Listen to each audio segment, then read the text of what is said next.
हर्षल पाटील यांच्या आत्महत्येवरून कंत्राटदारांकडून सरकारचा निषेध केला गेलाय। कोल्हापूर जिल्हा परिषदेत कंत्राटदारांकडून श्रद्धांजली वाहण्यात येणार आहे। कंत्राटदार हाताला काळ्या फिती बांधून जिल्हा परिषदेमध्ये जाणार आहे। कोल्हापुरातील अनेक कंत्राटदारांना सरकारकडून कोट्यवधींचं देणं बाकी आहे। याच संदर्भामध्ये कंत्राटदार हाताला काळ्या फिती बांधून जिल्हा परिषदेमध्ये जाणार आहे। प्रतिनिधी शेखर पाटील आपल्याशी जोडले गेलेले आहेत। शेखर, ह्या सगळ्या आत्महत्येनंतर कंत्राटदारांकडून सरकारचा निषेध केला जातोय। आता हे सर्वजण जिल्हा परिषदेमध्ये जाणार आहेत। माधुरी बरोबर आहे। मी कोल्हापूर जिल्हा परिषदेच्या दारामध्येच उभा आहे आणि माझ्या मागे ते दिसतायत ते कोल्हापुरातले कंत्राटदार आहेत, ज्यांचं देखील बिल जे आहे ते या जलजीवन मिशनच्या अंतर्गत थकीत आहे।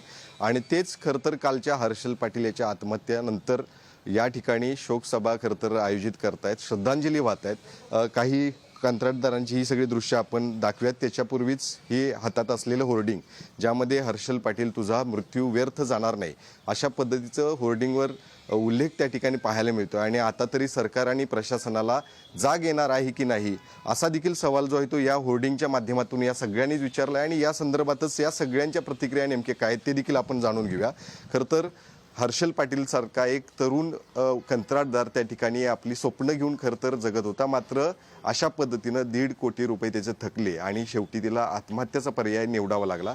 कशा पद्धतीनं तुम्ही सगळे आता त्याच्या संदर्भात शोक व्यक्त करताय आणि शासनास देखील निषेध व्यक्त करताय, काळ्या फिती देखील बांधलेली आहेत। घडलेली घटना ही अत्यंत दुर्दैवी आहे। एक होतकरू इंजिनियर जो इंजिनिअरिंगचं ज्ञान घेऊन महाराष्ट्रामध्ये विकास घडवण्यासाठी अहोरात्र काम करत होता, दुर्दैवानं त्याचा काहीतरी अंत झाला। त्या सगळ्या कुटुंबियाच्या समवेत कुटुंबियाच्या ओढवलेल्या दुःखाच्या प्रसंगी आम्ही कोल्हापूर जिल्ह्यातले सगळे कॉन्ट्रॅक्टर सहभागी आहोत। तथापि त्याचे जे देयक आहे, जे येणारे बिल आहे ते शासनाने त्वरित द्यावे।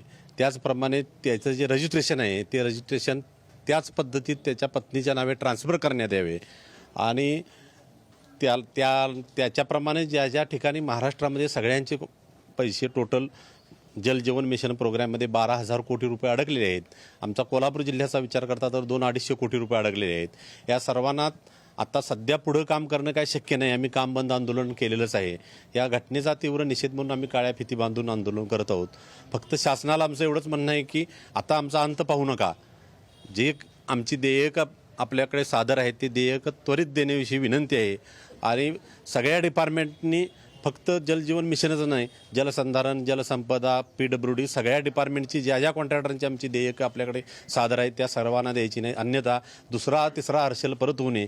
या महाराष्ट्रामध्ये शेतकरी आत्महत्या करत होते हे आम्ही ऐकत होतो लहानपणापासून, पण आज कॉन्ट्रॅक्टरावर विकासकावर जो या राष्ट्राचं या राज्याचं विकास काम करण्याचं अहोरात्र काम करतो त्या विकासकावर आत्महत्या करण्याची वेळ आली हे अत्यंत दुर्दैवी आहे। परत अशी महाराष्ट्रात घटना घडू नये यासाठी शासनानं ठोस पावलं उचलावीत आणि ज्यांची आमची सर्वांची जी देयक आहेत ती वेळेवर अदा करावीत ही वेळ आमची सर्वांच्या वतीनं मागणी आहे। तुम्ही देखील मगाचपासून या ठिकाणी सर्वांनाच खरं तर सांगताय कशा पद्धतीनं आपले देखील पैसे सगळ्यांचे थकलेले आहेत। सरकार म्हणून या ठिकाणी कशा पद्धतीने तुमच्या सगळ्यांच्याकडे बघते, किती दिवसांपासून हे सगळे थकीत कोल्हापूरचे देखील पाहाल?